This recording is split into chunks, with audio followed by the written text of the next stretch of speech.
Munnar is not just a valley of captivating beauty, but it's also a valley of hope and possibilities. Some come here for a getaway, but some come here and never go away. And I'm talking about one such person who came here years ago with her parents on a holiday.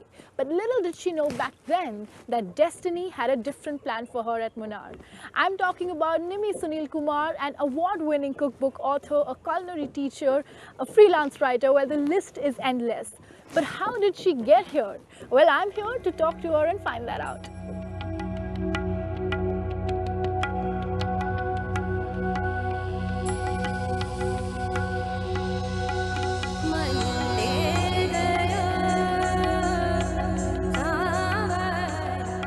Nimi Sunil Kumar, cookbook author and food blogger, is a name food aficionados are familiar with.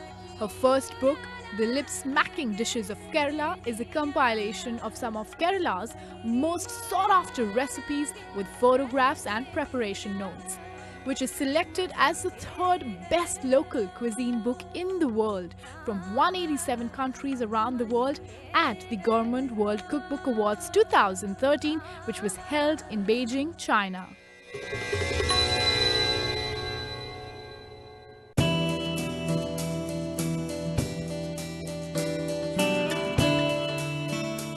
Nimi, first of all, thank you so much for letting me into your kitchen. But before we get you to start cooking, I want to know, how did you land up in Munnar? Okay, I was a tourist in Munnar like 13 years back. Okay. So I came as a tourist to Munnar with my family. So and stayed in one of the hotels. And while we were checking out of the hotel, my husband's father saw me and arranged the marriage. Instantly. So that's how you came to Munnar. And how did you discover your flair for cooking?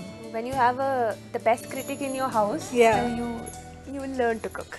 And the critic was your husband. And your cooking classes are one of the top attractions in Munnar for all the tourists. So what are you teaching me today? Okay, so today I have a fruit which is very common in Munnar. It's called the tree tomato. So I'll be showing you a fish curry with 3 tomatoes. Wow, I've never had fish curry in 3 tomatoes. Okay, this tomato is quite tangy in flavor. Okay. So we'll be using, normally in Kerala cuisine we use kokum or Yeah, Darjeeling. I've heard of. But instead of that I'm using now 3 tomatoes. And that's your secret to the recipe? It's a twist. Fine, let's go ahead. Tell me, how do you start? So the basic oil that we use in Kerala cuisine is more of coconut oil. Coconut oil, yes.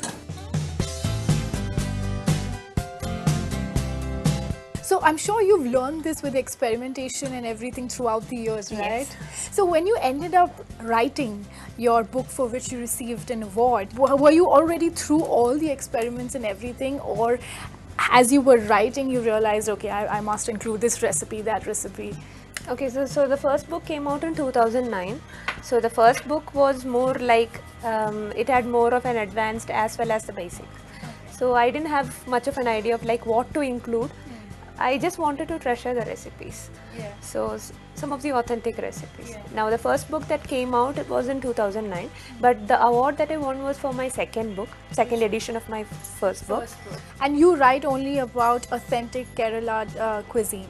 No, I do write on other other recipes too, but just on my blog. Okay. But the books are basically just on Kerala cuisine. Alright, so you have a blog, you've written a book, you've published it, you've received an award for it, you're a homemaker, you're a freelance writer, and you're also a teacher. How do you manage all of that just by yourself? I basically feel that when you have a passion for something, it just works out. It just works out. It Yeah. just happens. Yeah, it just happens. Things just unfold and work for you. Yeah.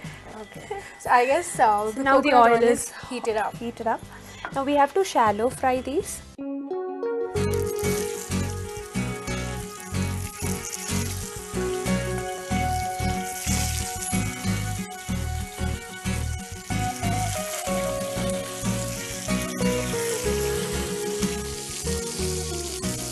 Also, that reminds me that you've just published your latest book. Yes. Which is the 4 o'clock temptation. Yes.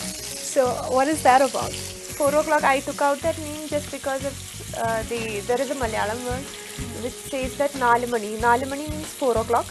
Palaharangal means like snacks. Okay. So I just wanted to include that.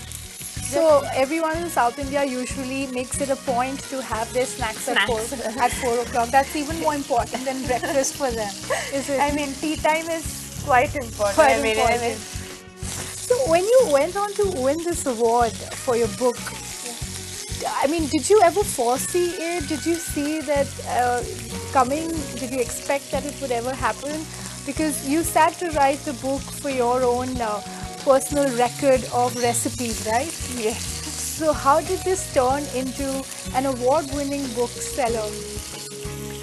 It was a bit of a craze when I actually started. I was a freelance writer for a few years and then moved on to like, I mean, I had a passion for cooking but never thought that I would be so serious in cooking. One fine day I was just writing down a recipe and then my husband told, okay, if you're so interested in recipes, why don't you write a cookbook? And you thought he was joking?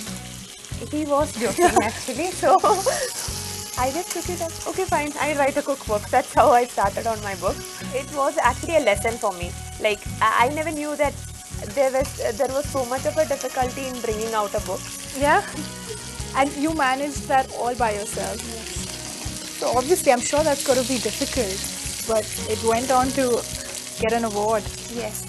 So the first cookbook, I sold like 2,000 copies just on my blog, and just 2 shops in Munnar.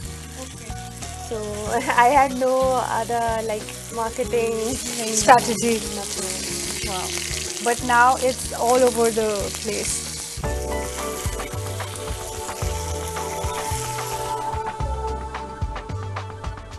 This brings me to another point, that you're also a dietitian. Yeah. Wow. So did you get trained in that, or you learned it all by yourself? Okay. So I've had a course on nutrition, but I am basically an electronics and communication graduate. So God, I mean, what more is hidden out there? I mean, everything. You've done that also. I'm also a food stylist and food photographer. Wow. So How did you learn that? Self-taught. I mean, that's a true example of if the desire to do something is big enough, you can go miles to pursue. I'm still learning. Even now, I'm still learning. I won't say that I'm a pro and everything, But the fact that it won an award. Yeah, I know. It first won the best in India. Okay. And then went on to compete against 187 countries, and came out to be in the final 7. And then last year in Beijing, I went for the award function. Yeah. And then it was declared as the 3rd best in the local cuisine book in the world. Wow. So now the oil is quite hot. Yeah. Mustard seeds. Now these are fenugreek seeds or methi seeds. This is ginger and garlic.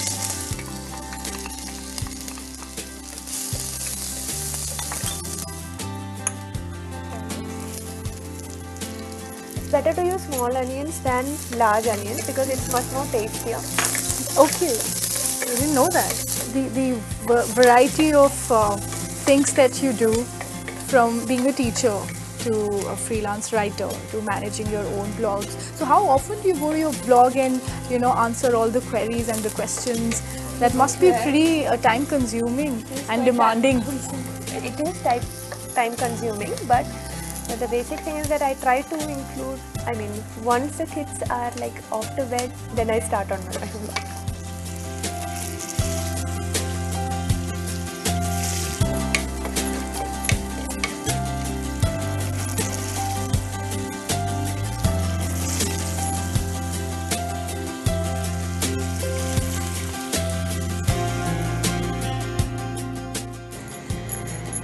Finally, the fish is out.